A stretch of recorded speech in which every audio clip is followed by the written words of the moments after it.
दुसरा अध्याय 354वी ओवी सुरू होणार आहे. आता आणिक एक गहन पूर्णाचे चिन्ह अर्जुना तुझ सांगेन परिसपा.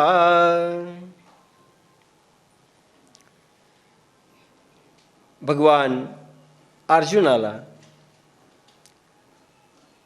मी 26-27 जी दैवी संपदा गुणसंपदा सिद्ध पुरुष होण्याकरिता साधकापासून ते सिद्ध होण्यापर्यंतची जी आवश्यक गुणसंपदा आहे तिचं वर्णन आपण करत आहोत. मागे तुम्हाला सांगितले ते लिहूनही दिले, तशा ओव्या येत आहेत.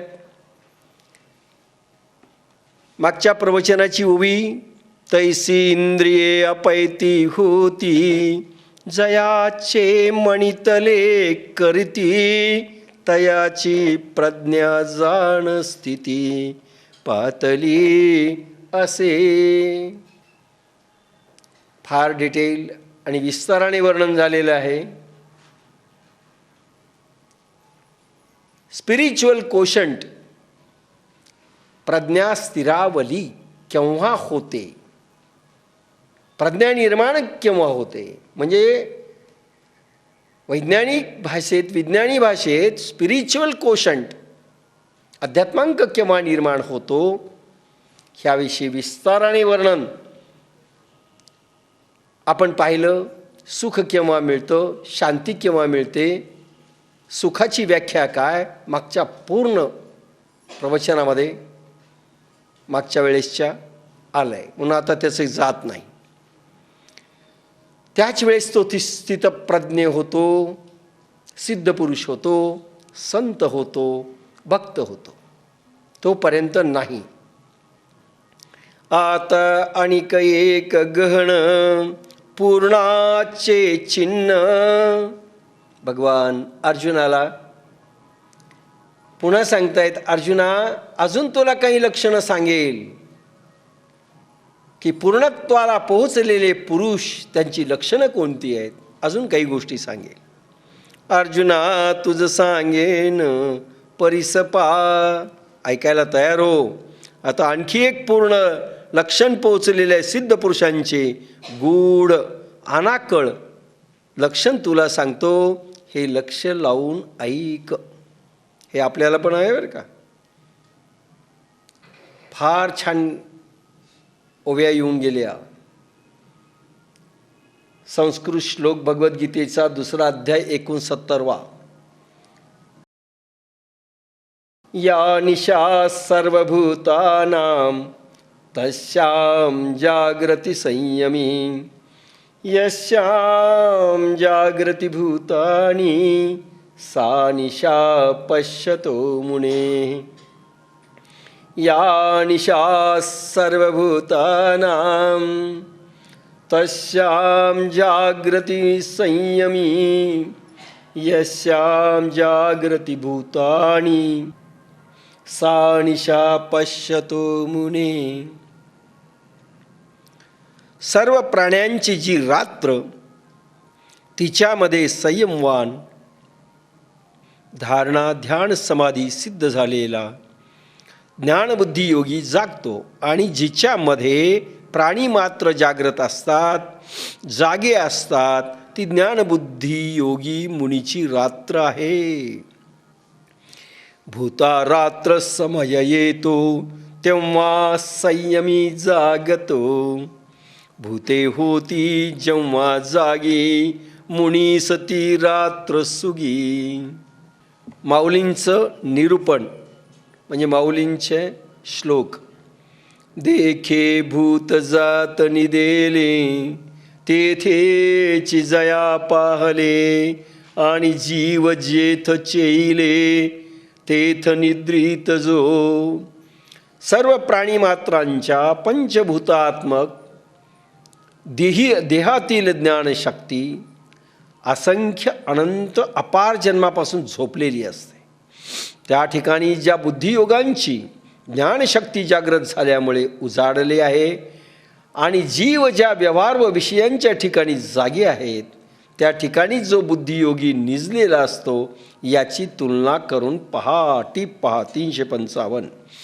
सुप्त शक्तीच्या जाग्रत स्वप्न सुषुप्ती ह्या मूढ अवस्था असतात व जागृत शक्तीच्या धारणा ध्यान समाधी व तुर्या ह्या निरंतर जागृत अवस्था असतात. म्हणून अहोरात्र वावेने वारा मोजला जातो. देखे भूत जात निदेले तेथेची जया पाहले आणि जीव जेथ चेले तेथ निद्रित जो. फार सुंदर ओवी आहे, अनुभवाची ओवी आहे. सविकल्प समाधी अवस्थेपासून किंबहुना धारणेमध्ये ध्यान लागल्यापासून ते पुढचा पूर्ण अभ्यास समाधी अवस्थेतील देखील कोण जागतो, केव्हा जागतो आणि कोण केव्हा झोपतो याची सुंदर ओवी आहे. देखे भूत जात निदेले, ज्यावेळेस प्राणी मात्र म्हटलंय याचा अर्थ माणूस सोडून नाही, ते तर आलेलेच आहेत. पण ज्यांचं जीवन भूतासारखं आहे, नींदाई सोग आहे,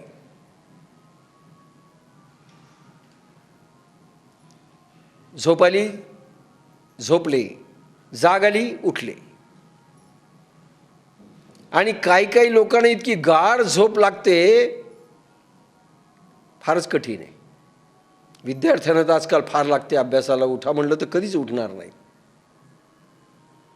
हे सगळे भूत मात्र आहेत. दुसरा एक प्रकार असा आहे की जरीही भूत मात्र प्राणी माणूस देखील जागृत अवस्थेत असेल, जागा असेल, आपण दिवसा अनेक लोक जागलेले असतो, व्यवहार चालू आहे आपला, खाणं पिणं विचार करणं व्यवहार करणं सगळं काही चालू आहे. पण याला आध्यात्मिक भाषेत झोपलेल्या शक्तीत म्हटलेलं आहे. अर्धवट झोपलेल्या शक्तीत हे सगळे व्यवहार आहेत.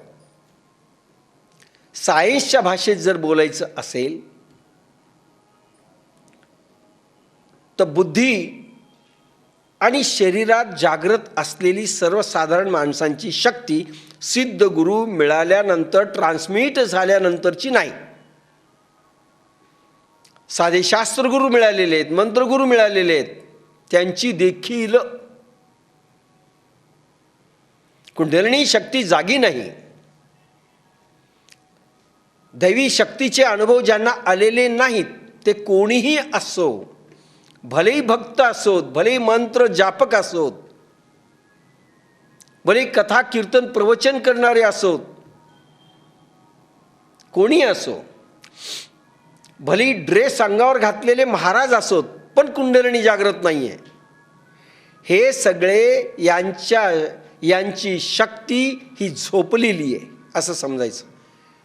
खरं बोलायचं तर अर्धवट झोपलेली आहे, अर्धवट जागी आहे. सायन्सने असं सांगितलेलं आहे की प्रत्येक माणसाची चेतना शक्ती ही 4 ते 6% जागी असते. 4 ते 6% ही जागी असते. म्हणजे बाकीची शक्ती ही पूर्ण झोपलेली आहे. म्हणजे व्यवहार त्यांचा 96% ती झोपलेली आहे, काहींची 94% झोपलेली आहे. ज्यांची 96% झोपलेली आहे, युगायुगापासून आहे, अनंत युगापासून, ह्या जन्मातच नाही, अनंत युगापासून ती झोपलेली. आता ही शक्ती जी झोपलेली आहे हिचा IQ जर काढला, इंटेलिजंट कोशंट, ज्यांची 94% जागी आहे, त्यांचा इंटेलिजंट कोशंट म्हणजे बुद्ध्यांक हा 90च्या खाली आहे. ॲबनॉर्मल. त्यांना कसं बोलावं कळत नाही, कसं चालावं कळत नाही, कसं खावं कळत नाही, वाचन कळत नाही, अगदी मठ्ठ जडभरत असे असतात, मठ्ठ डोक्यांची. लेबर वर्क करणारे, फार भावना नाहीत, फार इमोशन्स नाहीत, काही नाही, असे त्यांचा प्रकार आहे. काय खावं काय प्यावं काही नाही, काही नाही, कुठलाच विचार नाही. हे 90 IQच्या खाली आहेत. 5%, 6% ही जी शक्ती आहे, यांचं इंटेलिजंट कोशंट 90 ते 140च्या आत आहे. 90 ते 120च खरी यांची इंटेलिजंट कोशंट, 90 ते 120. आणि 6% किंवा 7% ज्यांची शक्ती जागी आहे ते 150च्या वर, 160च्या जवळपास असतात. आईन्स्टाईनची 160 होती. शास्त्रज्ञ आईन्स्टाईन यांचा IQ आहे 160 गुणांकाचा होता. सायंटिस्टची, फार शार्प असलेल्या लोकांची नॅचरली 160 पर्यंत असते. म्हणजे ओरिजिनली ज्यांचा IQ 160 पर्यंत आहे त्यांची देखील शक्ती 7%च्या वर नाही जागृत.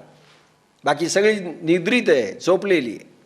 आणि सगळे व्यवहार या निद्रित अवस्थेत होत आहेत. जरी तो विचार करतो, खातो, बोलतो, चालतो, सगळं काही करतो तरी. पण ज्यावेळेस सिद्धगुरु कृपेने कुंडलिनी जागृत होते तर ही शक्ती, चेतना शक्ती, ही 96% जागृत अवस्थेकडे वळते. जागृत अवस्थेकडे वळते. देखे भूत जात निदेले, भूतमात्रांची शक्ती पूर्वापार झोपलेली आहे आणि थोडीच जागी असते, त्याच्यात सगळा व्यवहार चालतोय. थोडीच जागी आहे.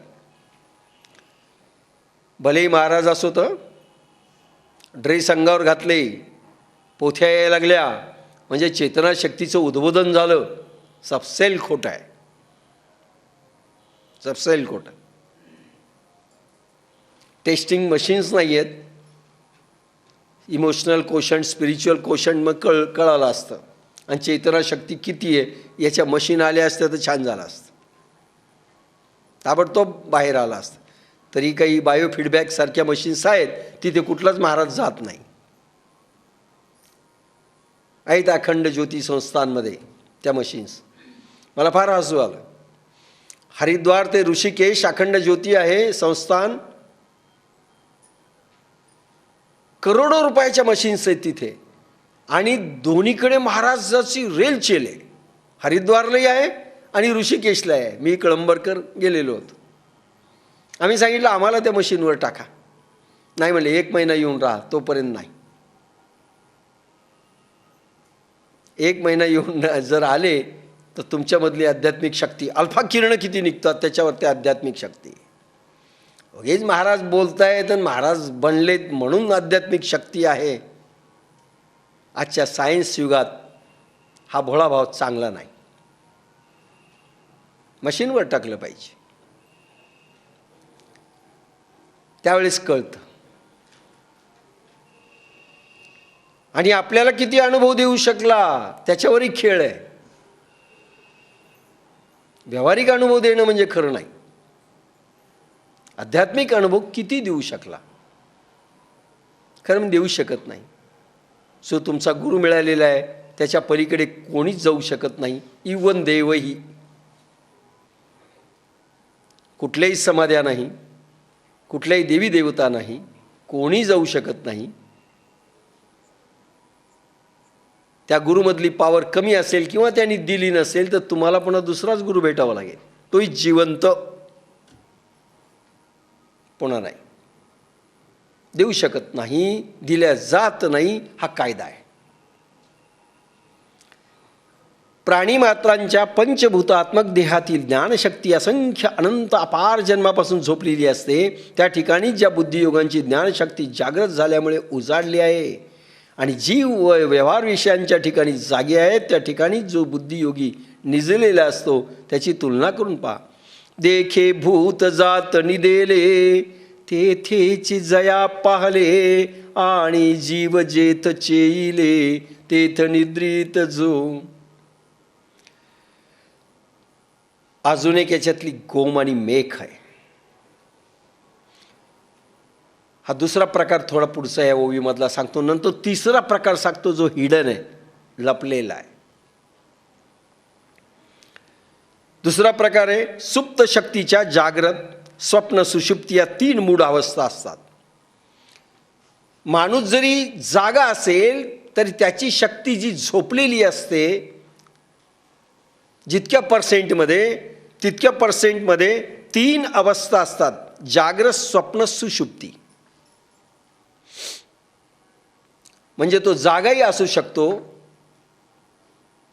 झोपूही शकतो आणि स्वप्न देखील त्याला पडू शकतं. 3च अवस्था चैतन्याच्या याच्यावर होतात.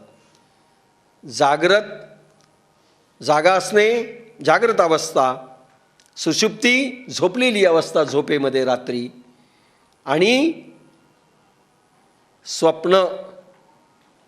स्वप्न पडतात ना, अनेकांना स्वप्न पडतात. आता सांगत नाही स्वप्नांचं, स्वप्न पडतात. झोप आणि जागृतीच्या मधली स्टेज ही. स्वप्न पडतं त्यावेळेस तो झोपलेला आहे का, त्याच्या सगळं काही भजे खात असतो स्वप्नामध्ये. स्वप्नामध्ये रॉक अँड रोल डान्सही करत असतो. म्हणजे तो झोपलाय का? मग जागा आहे का? नाही. झोपलेला आहे का? नाही. म्हणून स्वप्न ही एक अवस्था आहे. चौथी अवस्था तुर्या म्हटलंय. सर्वसाधारण माणसांची नाही, योग्यांची.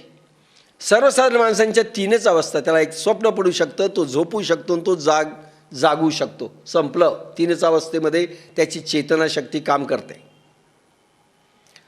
ज्यांची जास्तीत जास्त पर्सेंटमध्ये झोपलेली आहे ज्ञानशक्ती, चैतन्यशक्ती, त्याच्या 3च अवस्था आहेत. आणि ज्यांची जागृत झाली गुरुकृपेणी, सिद्ध गुरुकृपेणी, कुंडलिनी शक्ती, जगदंबा, त्या व्यक्तीला धारणा, ध्यान, समाधी व तुर्या ह्या 4 जागृत अवस्था असतात.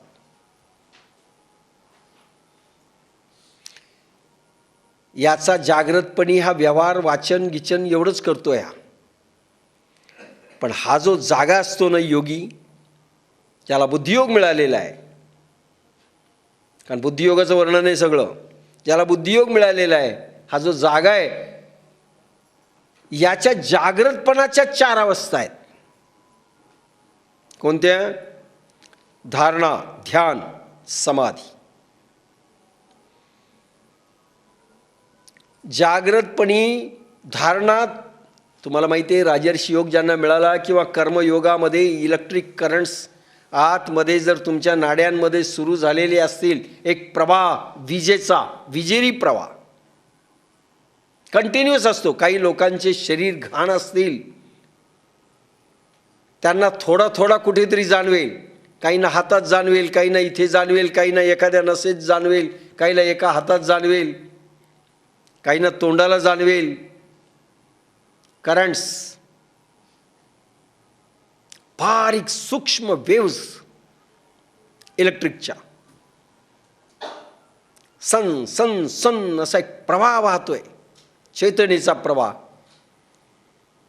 अखंड. आणि राजर्षी योग मिळाल्यानंतर शरीर जर शुद्ध झालेलं असेल तर मात्र ते करंट्स 24 तास वाहतात शरीरात. आणि अखंड प्रत्येक सेलमध्ये ते करंट असतो. म्हणजे धारणा हा जागृत आहे तरी धारणा प्रवाह अखंड आहे. याची पहिली अवस्था. त्यानंतर धारणेत ध्यान केलं की ध्यान अवस्था. ध्यान याला लागू शकतं. कॉन्सन्ट्रेशन ऑफ माइंड याचं होऊ शकतं. पण शरीर शुद्ध पाहिजे, चरवंतर पण परफेक्ट पाहिजे, आणि शरीर खूप शुद्ध केलं पाहिजे. नाड्या सगळ्या शुद्ध पाहिजेत. त्यानंतर ध्यान आणि पुढे समाधी. समाधीमध्ये देखील हा आत जागा असतो. लक्षात घ्या, आतमध्ये जागा असतो. धारणा, ध्यान आणि समाधी तिन्ही अवस्थेमध्ये आज जागृत असतो. समाधी म्हणजे बेशुद्धी नाही. मी अनेकदा म्हणतो, अनेकांच्या कल्पना अशा आहेत की समाधी म्हणजे बेशुद्ध अवस्था आहे, काहीच समजत नाही. असं नाही. शरीर सेन्सेशन अवस्थेमध्ये असेल, शरीरामध्ये वैराग्य प्राप्त झालेलं असेल, शरीर हालत डुलत नसेल, इंद्रियामध्ये बाह्य विषयांचं भान नसेल, ध्यानही नसेल, पण आतमध्ये कोणीतरी जागा आहे. आणि कोण जागा आहे याचं उत्तर त्याची बुद्धी, त्याचं मन शोधत फिरतं. कोण आहे आतमध्ये? व्हॅक्यूम कोण आहे?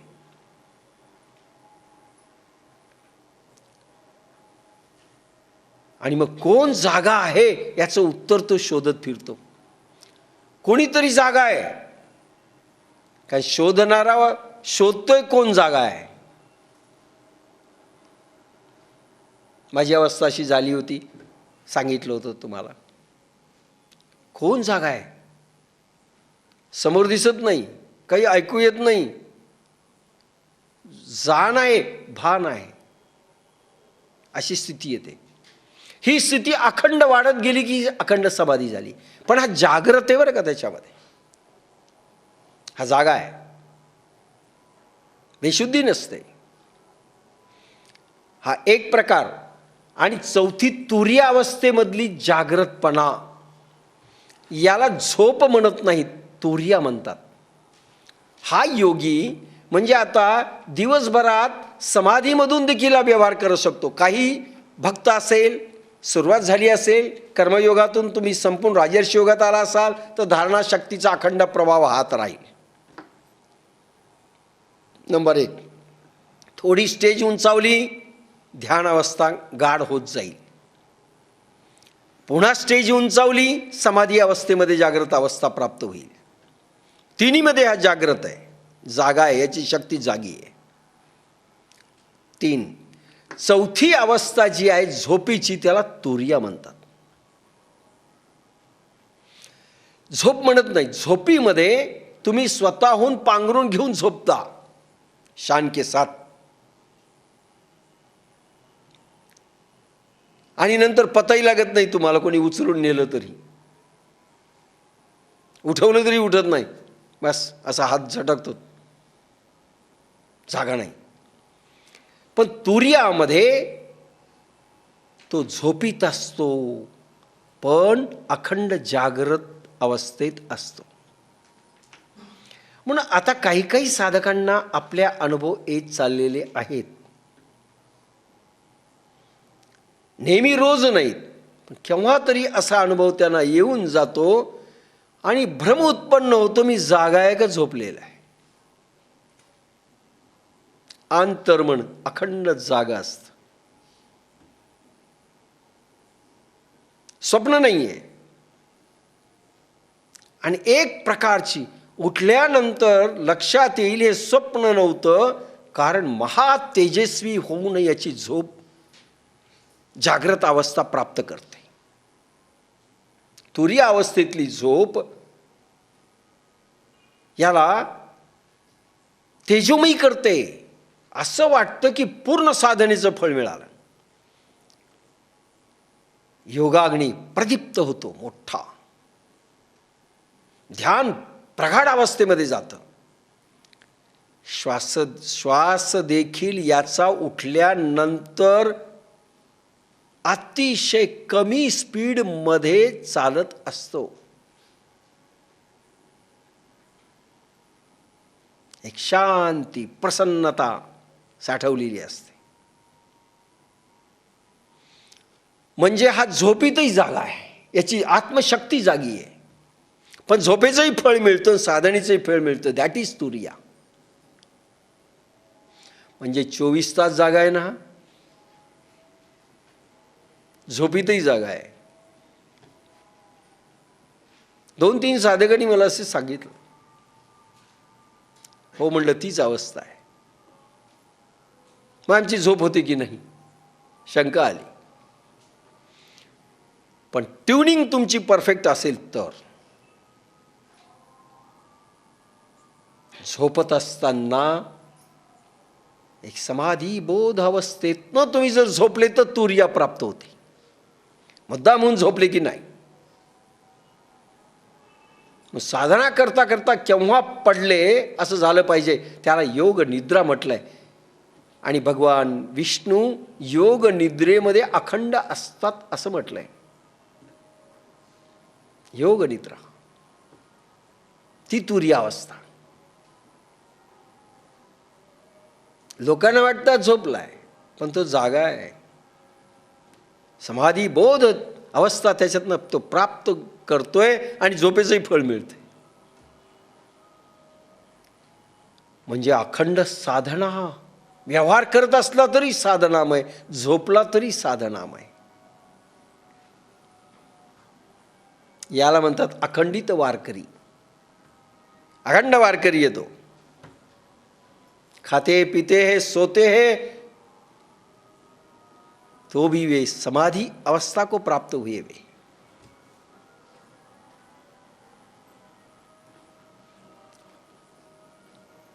आणि म्हणून बाकीचे जीव झोपतात त्यावेळेस हा झोपला तरी जागा आहे. 4 अवस्थेमध्ये हा जागा असतो. आणि जीव जेथ चेईले तेथ निद्रित जो. आणि ज्यावेळेस लोक जागे असतात त्यावेळेस त्या लोकांसारखी याची निद्रा नसते. हा त्या मानाने झोपलेला असतो. याचे इंद्रिय कर्मच करत नाहीत, शांत असतात. हा काहीच करत नाही. एक प्रकारे त्यांच्या दृष्टीने झोपलेला आहे, याच्या दृष्टीने जागा आहे. लोकांच्या दृष्टीने काही करत नाहीये, पण याच्या दृष्टीने अखंड जागा आहे. देखे भूत जात निदेले तेथेच जया पाहले. आणि जीव जेथ चेईले तेथ निद्रित जो. समाधी बोध अवस्थेमध्ये तो झोपला किंवा तुरिया अवस्थेमध्ये लोक म्हणतील झोपला. लोक जागे असतात त्यावेळेस हा झोपलेला तुम्हाला मिळेल. लोकांच्या दृष्टीने झोपलेला, याच्या दृष्टीने तो अखंड जागा आहे 24 तास. तो चित्तो निरुपाधी. आपल्याला कोणकोणत्या अवस्था प्राप्त झाल्यात पाहावं. धारणा प्रवाह अखंडित वाहतो का दिवसभर. योगाग्नी सतत तेवत असतो का. नंबर 3, मधून मधून ध्यान अवस्था केव्हाही प्राप्त होते का. आता विद्यार्थी असतील तर म्हणतील मग ध्यान अवस्था प्राप्त असेल तर तुम्हाला अभ्यासाला किती वेळ लागावा. आणि नंबर 4, रात्री देखील तुम्ही झोपेमध्ये जागृत आहात का. 4 अवस्थेत आपण कुठे आहेत, आपल्या स्टेजेस पाहाव्यात. तो चित्तो निरुपाधी अर्जुना तो स्थिर बुद्धी. तोची जाणे निर्वधी मुनीश्वर. तो चित्तो निरुपाधी अर्जुना तो स्थिर बुद्धी. ज्यांनी तुरिया अवस्था प्राप्त केली आहे, झोपल्यानंतरही रात्री जो अखंडित चेतनेच्या महासागरामध्ये डुंबत असतो, बुडून जातो, अखंड जागा असतो, त्याची प्रज्ञा स्थिरावली म्हणजे स्पिरिच्युअल कोशंट त्याचाच वाढलेला असतो, इतरांचा नाही. स्पिरिच्युअल कोशंट सर्वसाधारण माणसाच्या आवाक्याच्या बाहेर. इमोशनल कोशंट, साधक अवस्था, भक्त अवस्था प्राप्त थोडी झाली तर प्राप्त होऊ शकते. इंटेलिजंट कोशंट हा प्रयत्न साध्य आहे.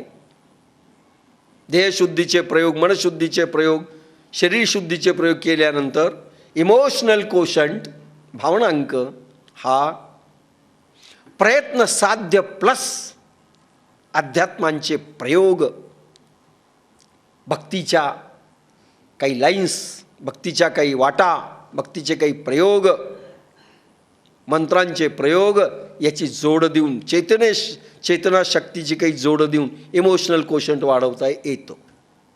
पण स्पिरिच्युअल कोशंटला सिद्ध अवस्था प्राप्त पाहिजे. आणि तोही अभ्यास प्रज्ञा टू ऋतुंभरा प्रज्ञा. सुरुवातीची स्पिरिच्युअल कोशंट आणि शेवटचा स्पिरिच्युअल कोशंट दोन्हीमध्ये फरक आहे. अध्यात्माने त्याला प्रज्ञा ते ऋतुंभरा प्रज्ञा एवढा मोठा प्रवास म्हटलंय. अर्जुना तो स्थिर बुद्धी तोची जाणे निरवधी मुनीश्वर. त्यांना मुनी म्हटलंय.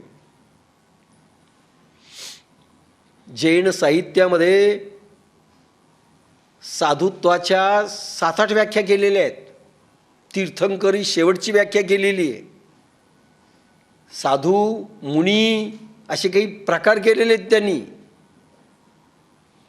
मुनीनंतरचे स्टेज येते मौनी, ज्यांचे इंद्रिय मौन झालेले आहेत, केव्हाही मौन 24 तास जरी हालत असले तरी स्थिर बुद्धी झालेली आहे. स्थिर बुद्धी ज्याची अखंड झालेली आहे, ते इंद्रियामध्ये जरी काम करत असले तरी मौनी आहेत.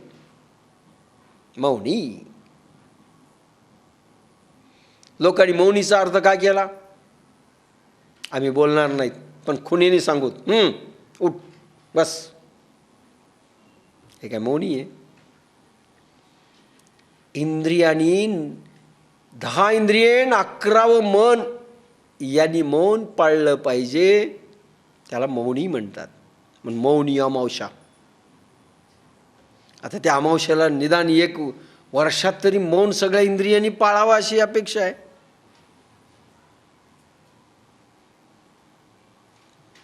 काही काही लोक भजीच खातात. काय आज मौनी अमावस्या आहे? कोणकोणत्या अमावस्याला काय काय करतात प्रकारच फार वेगळे आहेत. एका अमावस्याला कांद्याचीच भजी खातात. मला ते काही मी शोधायलो पण अजून सापडलं नाही कुठे लिहिलंय. मौनी, मौन. तोची जाणे निर्वधी मुनीश्वर. तो मुनीश्वर, मुनींचा राजा, तीर्थंकर, राजयोगी ज्याला म्हणता येईल. मुनींचा राजा, मुनीश्वर त्याला म्हणतात. त्याची स्पिरिच्युअल कोशंट वाढलेली.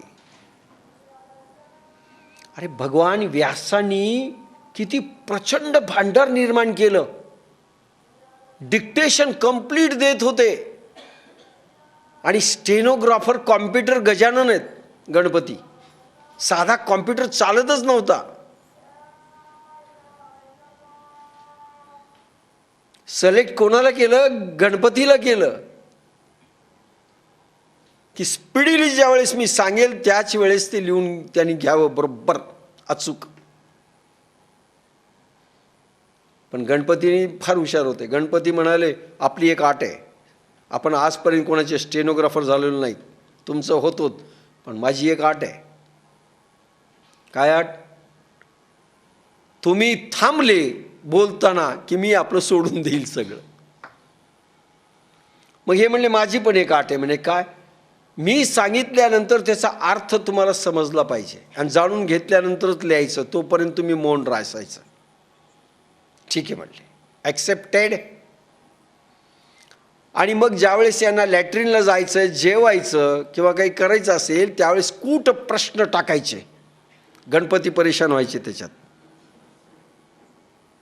कूड असे प्रश्न की ज्याची उकलच होऊ नये तोपर्यंत जाऊन यायचे. आणि मग गणपतीला ते तिढा सोडवला की मग याने डिक्टेशन द्यायचं. काय कमालीची बुद्धी असेल. म्हणून माऊलींनी फक्त व्यासांचं नाव घेतलंय. सगळं जग उष्ट व्यासांचं खातं. एकही विषय असा जगात नाही भगवान व्यासांनी ज्याचं वर्णन केलेलं नाही. व्यासोचिष्ट जगत्रय जे महाभारती नाही ते नोहे लोकी तिही. अरे तिन्ही लोकात नाही, महाभारतात सगळे विषय येऊन गेलेले आहेत. मनोणी मणिपे पाही व्यासोचिष्ट जगत्रय. तिन्ही स्वर्ग मृत्यू पाताळ तिघांमध्ये जे काही सायन्स विज्ञान ज्ञान जे काही आलेलं असेल ते भगवान व्यासांचं उष्ट आहे. काय मेधा, काय प्रज्ञा ऋतुंबरा. भगवान व्यास प्रचंड भांडार. त्याला म्हणतात स्पिरिच्युअल कोशंट. निर्माण झालं, निर्माण ॲक्वायर्ड ज्ञान नाही, घोकून शिकून नाही. आपल्याला तर घोकून शिकूनच जमत नाही. आणि आम्हाला व्हायचंय प्रज्ञावान. प्रज्ञेची वान एवढं होता येईल. खूप अभ्यास केला तर होता येईल, मात्र तेही खरं आहे.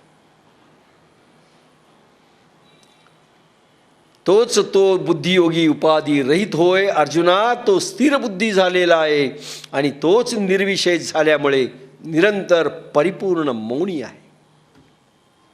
निरंतर परिपूर्ण आणि मौनी आणि निर्विषय त्याला समजावं. म्हणजे निर्विषय असला पाहिजे, मौनी असला पाहिजे, सर्व इंद्रियांमध्ये मौन असलं पाहिजे, इंद्रिय म्हणेल तसं वाकलेले पाहिजेत आणि स्थिर बुद्धी असला पाहिजे. तो स्पिरिच्युअल कोशंटचा अधिकारी आहे, आधी नाही.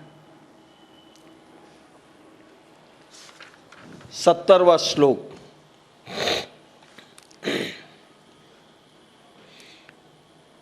अपूर्वमानं मचलं प्रतिष्ठं समुद्रमापः प्रवशन्ति यद्वत् तद्वत् कामाय प्रवशन्ति सर्वे स शान्तिमाप्नोति न कामकामी. दुसरा अध्याय 70वा श्लोक भगवद्गीतेचा. अपूर्यमानं मचलं प्रतिष्ठं समुद्रमापः प्रवशन्ति यद्वत् तद्वत् कामायं प्रवशन्ति सर्वे स शान्तिमाप्नोति न कामकामी. ज्याप्रमाणे पाणी पाण्याने चोहीकडून भरल्या जाणाऱ्या पण ज्याची मर्यादा थोडीसुद्धा कमी अधिक होत नाही अशा समुद्रामध्ये शिरते, त्याप्रमाणे सर्व इच्छा ज्या पुरुषांमध्ये प्रवेश करतात तो शांतीला प्राप्त होतो. विषयांची इच्छा करणारा शांतीला प्राप्त होत नाही. समगीत या श्लोकावर जलप्रवाह सागरी शिरून जिरते अंतरी तशा सर्व कामगती स्थिरात्म्यात संपत्ती गती निष्कंपे ये शांती कामगतीत अशांती गती निष्कंपे ये शांती. काय बाप्पासांचे काव्य.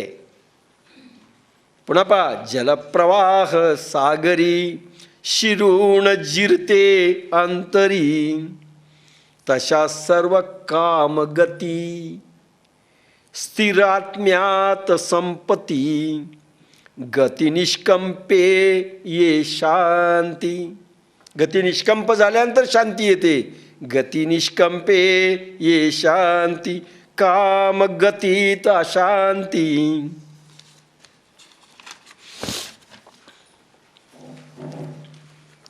पार्था आणिकही परी तो जाणो येईल अवधारी जैसी अक्षोभता सागरी अखंडित. पार्था आणिकही परी तो जाणो येईल अवधारी जैसी अक्षोभता सागरी अखंडित. पार्था आणखी एक प्रकाराने तो स्थितप्रज्ञ ओळखता येईल. सांगतो पहा. एक लक्षण आलंय तुमच्या पाठीमागे. आता मागचं सांगितलेलं 4 कशा पुन्हा अवस्था. आता अजून एक लक्षण भगवान सांगतायत, ते ध्यानात धर. सागरांच्या मध्ये आत तळी जशी निरंतर शांतता असते तसा हा असतो. पहा, भगवान जागृत अवस्थेमध्ये समाधी अवस्था कशी असते यांचं वर्णन करतायत. कुठेही समाधीचे वर्णन फार कोणीही केलेले नाही आहेत, पण माऊलींनी अतिशय सुंदर ओव्या टाकल्यात. पार्था आणि कही परी तो जाणो येईल अवधारी, जैसी अक्षोभता सागरी अखंडित. सागर, पॅसिफिक महासागर, अटलांटिक महासागरावर तुम्ही जर पाहिलं, हिंद महासागर, कन्याकुमारीपासून रामेश्वरपर्यंत तुम्ही फिरलात तर लाटा उसळतात सागरावर. ते मग सागर शांत आहे का? सांगा, सागर शांत आहे का? वरकरणी नाही. पण आतमध्ये तळाच्या ठिकाणी, तळी काही किलोमीटर आत जर गेलं तर शांत आहे सागर. उदाहरण दिलंय, आता इकडे तुलना करा. अशी अवस्था कशी असते? वरून हा शोभलेला दिसेल, वरून कामी दिसेल, वरून काम करणारा दिसेल, पण आतमध्ये कसं आहे? शांत, प्रशांत. नाव आहेत बरं का, शांता. तिच्या इतकी तर अशांत कोणी नाही. प्रशांत नाव. रात्रंदिवस टेन्शनमध्ये असतो. प्रशांत. सुलोचना, बांगी असते, चांगलं लोचन. पण इथे प्रशांत महासागर नाव पडलंय, त्याच्यामध्ये आतमध्ये अतिशय प्रशांतता आहे, शांती आहे. खाली तळाला, वर नाही, वर क्षोभ आहे. म्हणून पहा, भगवान रामचंद्र प्रभू एक अवस्थेचं वर्णन करतो म्हणजे लक्षात येईल. जीवनामध्ये नाटकच करायचं की प्रभू रामचंद्रांचा अवतार हा मानवांकरता एक आदर्श लाईन फिट करावी म्हणून झालेला आहे. आदर्श काय असतो?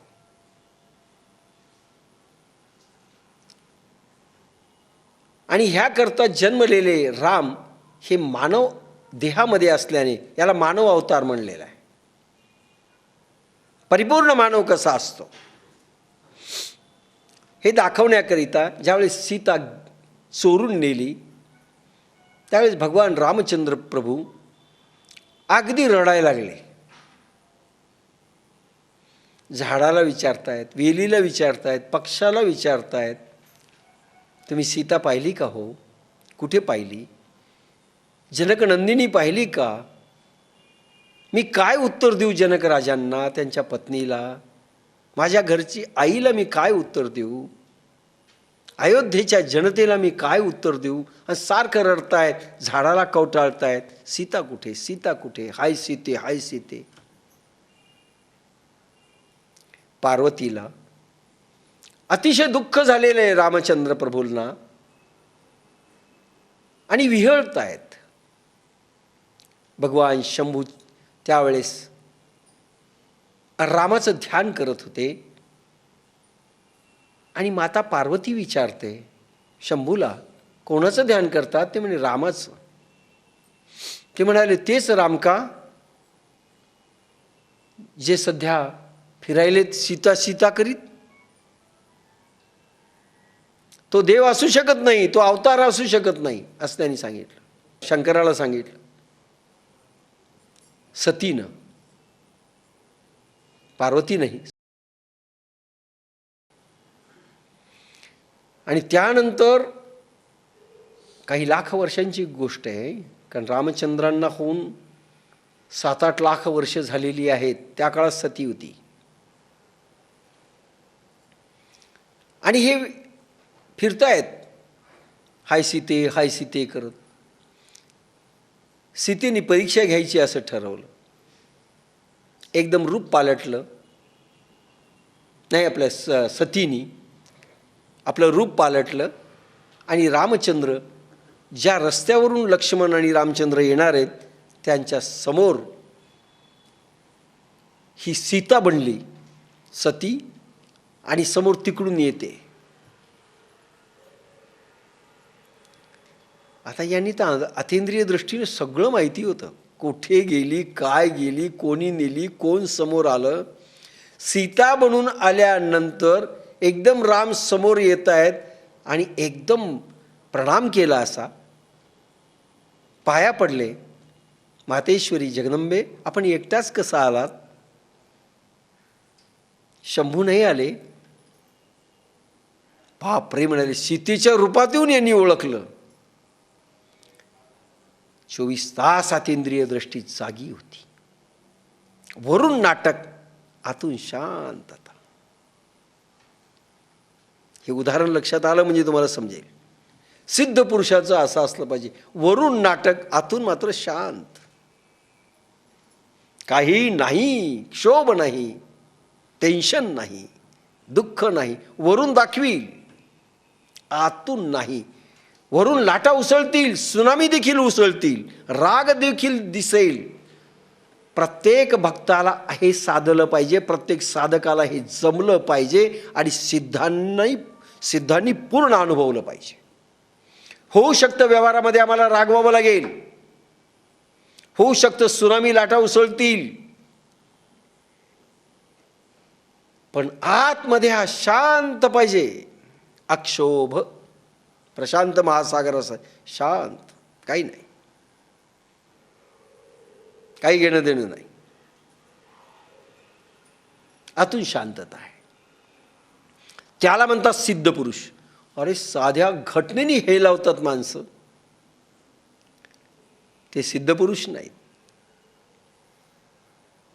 हे ओळखताना महाराज काय बोलतो, किती टेन्शनमध्ये, रोगाच्या आहे का भोगाच्या आहे याच्यावर महाराज पण आहे. बरं, ह्या खुणा आहेत, ह्या कॅसेट पूर्ण ऐका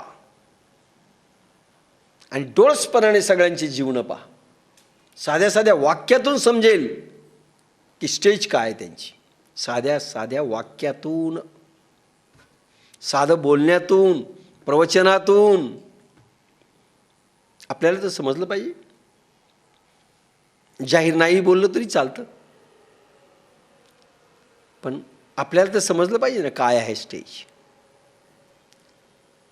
सतीला समजली ना स्टेज, पण सतीला भोगावं लागलं. माझ्यावर अविश्वास राखला म्हणून भगवान शंभूंनी सांगितलं, तू सीता झाली, रामाची पत्नी झाली, तुला मी त्याग करतो. आणि म्हणून सतीला संपावं लागलं एका अविश्वासाकरता, आणि पार्वतीचा जन्म झाला. जरी सरिता ओघ समस्त, भगवान कृष्णांच्या जीवनामधली कथाच वेगळी. कारण हा अवतार दैवी अवतार होता, हा मानवी अवतार नव्हता. 16 कलांनी युक्त होता, चमत्कार सगळ्या सिद्ध्या घेऊन आलेला होता. रामाने सिद्ध्यांचा कमी वापर केला, वापरायच्याच नव्हत्या. मानवी भावभावनांच्या कंट्रोलमध्ये राहून जीवन आदर्श दाखवायचे होते. हा अवतार तसा नव्हता. सगळ्यालाच संपवलं बायकांसहित. 16,000 काय बायकापासून सगळे संपवले, कुळ उद्ध्वस्त केलं आणि शांत बद्री केदारला 12 वर्ष तपश्चर्या केली. शक्य आहे कोणाला? 3 दिवसाला एक युद्ध पडलं, महाभारत गाजवलं, विश्वयुद्ध झालंय प्रचंड, त्रिलोकी थरारली, पण हा कान्हा शांत आहे, समाधीस्थ. अशी अवस्था झाली. ते मुनी टू तीर्थंकर अशी लाईन आहे ती. राजयोगी असं असतं. जरी सरिता ओघ समस्त परिपूर्ण होऊन मिळत, तरी अधिक नोहे ईशत मर्यादान सांडी. वा. जरी सरिता ओघ समस्त परिपूर्ण होऊन मिळत, तरी अधिक नोहे ईशत मर्यादान सांडी. जरी सर्व नद्यांचे प्रवाह दोन्ही तिरे भरून सागरास मिळतात, तरी तो किंचितही वाढत नाही व आपली मर्यादा सोडत नाही. काय सुंदर वर्णन आहे. अरे एक नदीला पूर आला, 2-4 नद्याला, तर आपला थैथयाट सुरू होतो. आणि या सगळ्या नद्यांचं पाणी ज्या सागराला मिळतं, अखंड प्रवाह चालू आहेत, पण 1 इंचही सागर वाढला, सागराने मर्यादा सोडली असं झालं का? नदीने मर्यादा सोडली तर गावं बुडालेत, पण सागराने मर्यादा सोडली का? एक्सेप्शन सुनामी लाटा, तरी फार मर्यादा नाही, उसळलेल्याच आहेत. असं मर्यादा सोडून तुम्हाला खलास नाही केलं. सागर मर्यादा सोडत नाही. सगळ्या लाटा, जरी नद्या सगळ्या सागरामध्ये रिचवल्या गेल्या, तरी सागर मर्यादा सोडत नाही. जरी सर्व नद्यांचे प्रवाह दोन्ही तिरे भरून सागरास मिळतात, तरी तो किंचितही वाढत नाही व आपली मर्यादा सोडत नाही. तद्वत धारणा प्रवाह एकवटून सुषुम्नेतून आत्मसागरास मिळत असतात, ते गुण अनुभवाने उकलते. अखंड धारणा प्रवाह सहस्रारमध्ये सुषुम्नेद्वारे असा जात असतो, रिचवत असतो सगळ्या नद्यांचे प्रवाह. क्षरला सागर मिळे गंगा ओघी, तुकारामांचा अभंग आहे. क्षरला सागर मिळे गंगा ओघी, आपणची खेळे आपणा माझी. ह्या 72 कोटी आडव्या तिडव्या नाड्यांमधून वाहणारा प्राणांचा प्रवाह, मेडिकल सायन्सने 600 नाड्या सांगितल्यात. आडवा तिडवा प्राणांचा प्रवाह जो वाहतो, तो संपतो आणि एक सुषुम्ना खुली होते स्पायनल कार्डमधली, मूलाधार टू सहस्त्रार. आणि त्या सहस्त्रार कडे मूलाधारपासून प्राणांचे सर्व प्राणांचे प्रवाह 72 कोटी नाड्यामधून वाहणारे फक्त सुषुम्ना नाडीमधून वाहतात. क्षरला सागर 72 कोटी नाड्यांचा, मिळे गंगा ओघी. गंगा, यमुना आणि सरस्वती, इथे गंगा शब्द वापरलाय सुषुम्नेसाठी. सुषुम्नेमधून तो प्रवाह वाहतो. मिळे गंगा ओघी, सगळे प्रवाह एकवटतात. मूलाधारापासून ते सुषुम्नेतनं चालू लागतो तो प्रवाह. आपणची खेळे आपणा माझी. आणि त्यानंतर त्या आनंदाच्या डोहामध्ये मन आनंदाने चेतनमयी बनून तरंगू लागतं. आनंदाने आपणची म्हणजे मन, प्राण, मन, बुद्धी, अहंकार, अहंभाव हे सगळे त्या डोहामध्ये बुडाले की आपणच आपल्या डोहामध्ये बुडालो. आत्मजीव चेतना आत्मचेतनेमध्ये मिळते. आपणची खेळे आपणा माझी. ज्या चेतन सागरातून हा जीव बाहेर पडला, त्या चेतन सागरात मिळाला की आपणच आपल्याला मिळालं. अरे सागरामध्ये सूर्य तापल्यानंतर पुन्हा नद्यांमध्ये परिवर्तित होतं, त्या नद्या पुन्हा सागराला मिळतात. आपणची खेळे आपणा माझी. जीवचेतना आत्मचेतनेतून निघते आणि पुन्हा आत्मचेतनेत विलीन होते. आपणच आपण बनलो असा भाव आहे. पण मर्यादा सोडत नाही. दुसरा अर्थ आहे, खूप सिद्ध्या मिळवाव्यात पण मर्यादा भंग होऊ नये. कोणालाही श्राप देत बसू नये. फटाफट दैवी शक्ती कुठेही वापरायची नसते. प्रभूंच्या साम्राज्यात फार गडबड लुडबुड करता कामा नये. कोणालाही वाचवू लागले, कोणालाही हे करू लागले, खटकन ती पावर निघून जाऊ शकते. फार गडबड चालत नाही. थोडी व्हायची ती प्रभू कृपेनी होते, जास्त गडबड चालत नाही. कोणी केली नाही. मर्यादा सोडू नका, आपल्या मर्यादेमध्ये राहा. अपने औकात में रहो असा अर्थ आहे. प्रभूची सत्ता हातात घेऊ नका, अपने औकात में रहो. ना तरी ग्रीष्मकाळी सरिता शोषोणी जाती समजता परी न्यून नवे पार्था समुद्र जैसा. किंवा पार्था उन्हाळ्यात सर्व नद्या आटून रखरखीत झाल्या तर जरी त्या सागरास एक थेंबही मिळाला नाही तरी तो जसा थोडाही कमी होत नाही. सगळ्या नद्या उन्हाळ्यामध्ये आटून जातात आजकाल, इवन यमुना. पण सागराचं पाणी कमी झालं का नाही? बाबा बाबा उतरला सागर, उतरला उतरला अर्धा उतरला, आता पावसाळ्यात भरेल. असं झालं? असंच झालं पाहिजे. स्तुतीने फुगू नका, आणि कोणी पंक्चर केलं तर पंक्चर होऊ नका. निंदेनी दुःख पाहू नका. सगळं असं सागर जसा फुगतही नाही आणि पंक्चरही होत नाही, दुःखी होत नाही, सुखी होत नाही, अशा अवस्थेत राहा. जो असा राहतो तो खरा.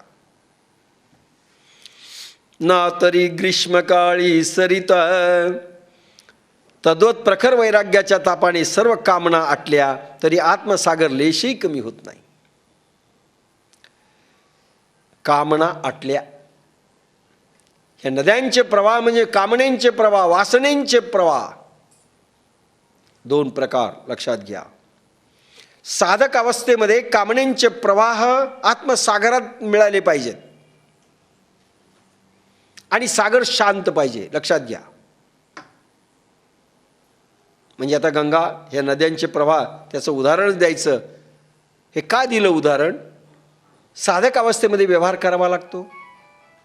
साधक अवस्थेमध्ये इच्छा निर्माण होणार, भक्त अवस्थेमध्ये तुम्हाला इच्छा निर्माण होणार, कामना आपण करू. भलेही प्रयोग असोत, मग प्रयोग कोणते करायचे? परवानगी मागणे, अर्पण करणे, हाही प्रयोग आहे. भगवंतासाठी करणे, भगवंताच्या कारणे, भगवंतासाठी मी काम करतो, सेवक म्हणून करायचं, सेवाभाव म्हणून करायचं, हे सगळे प्रकार सांगितलेले आहेत तुम्हाला. तरी पण कामना निर्माण झाली ना, वासना निर्माण झाल्यानं आणि आत्मसागराकडे तुम्ही वळवल्या. पण ज्यावेळेस या कामना निर्माण झाल्या, तुम्ही व्यवहार करतात, व्यावहारिक साधक आहात, भक्त आहात पण व्यावहारिक आहात, व्यवहार अजून संपलेला नाही आहे. परंतु ह्या सगळ्या कामनेंच्या लहरी साधनेमध्ये आत्मसागरात रिचवल्यानंतर, प्राण मन बुद्धी आत्मसागरात रिचवल्यानंतर हा प्रवाह शांत पाहिजे. तिथे क्षोभ उत्पन्न होता कामा नये. हा पहिला प्रकार आहे.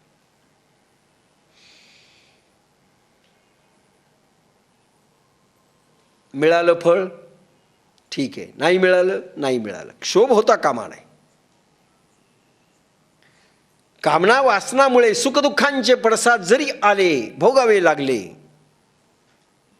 तरीही आत्मा शांत पाहिजे, मन शांत पाहिजे, प्रशांत पाहिजे.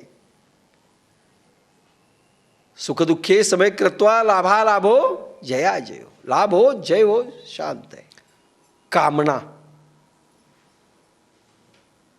काम वासना, कामांचे प्रवाह, वासनेचे प्रवाह म्हणजे काय हो? एक अजून एक प्रकार आहे सेक्स, ज्याला म्हणता येईल काम विकारांच्या लहरी. मुलं मुली का अभ्यास करू शकत नाहीत? काम वासनेच्या लहरी असतात. तरुण पण देखील किंवा म्हातारे अवस्थेतही काम वासनेच्या लहरी वाहतात, म्हणून माणसं अशांत असतात आणि म्हणून साधनेला बसू शकत नाहीत, ध्यानावस्था प्राप्त होत नाही, अभ्यासही पोरांचा नीट होत नाही. कामलहरी, सेक्स एनर्जी. ही सेक्स एनर्जी जी अशांत करते ती ऊर्ध्व झाली पाहिजे. ऊर्ध्व, कारण काम हा राम बनतो. काम वासना जितकी जास्त असेल तितकं वैराग्य जास्त प्राप्त होतं. म्हणून तरुणांनी साधना करायला पाहिजे.